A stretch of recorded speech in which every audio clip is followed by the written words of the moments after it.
अगर ईश्वर सब में है तो भैंसे से वेद बुलवाकर दिखा। सभा हंस पड़ी। सामने एक अनाथ बालक था, न जाति न अधिकार न स्वीकृति। विद्वानों को लगा अब यह टूट जाएगा। उन्हें पता नहीं था यही क्षण इतिहास बनने वाला है। यह कहानी है संत ज्ञानेश्वर की। आलंदी की एक रात 4 छोटे बच्चे सो रहे थे और उनके माता पिता विठल पंत और रुक्मिणी समाज के तानों से हार चुके थे। संन्यास छोड़कर गृहस्थ बनने का अपराध इतना अक्षम्य माना गया कि दोनों ने नदी में कूद कर जीवन त्याग दिया। सुबह हुई, माता पिता नहीं थे। 4 अनाथ बच्चे थे जिन्हें समाज ने अपनाने से इनकार कर दिया। न अन्न न आश्रय न मंदिर में प्रवेश। ज्ञानेश्वर अपमान में बड़े हुए, लेकिन उसी अपमान के भीतर एक मौन पक रहा था। उन्हें वेद पढ़ने की अनुमति नहीं थी, सुनने की भी नहीं। फिर भी वेद उनके भीतर बिना अक्षर के बोलते थे। किसी ने कहा अगर सम्मान चाहिए तो पैठन की वेद सभा में जाओ। चारों भाई बहन पैठन पहुंचे।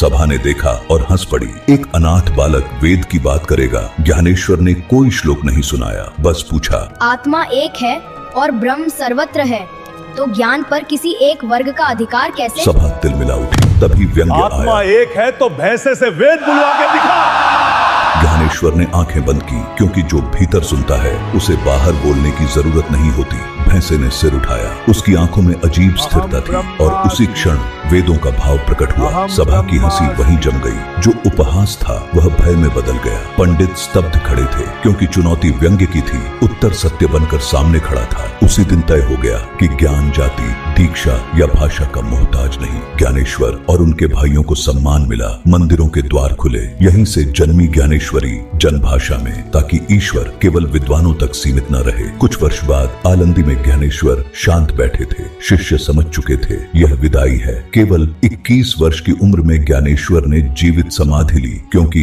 जिसने अपना सत्य दे दिया हो उसे शरीर से बंधे रहने की आवश्यकता नहीं होती। अगली वीडियो में देखेंगे ज्ञानेश्वर के जीवन की वह घटना जहां भक्ति ने तर्क को नहीं अहंकार को पराजित किया।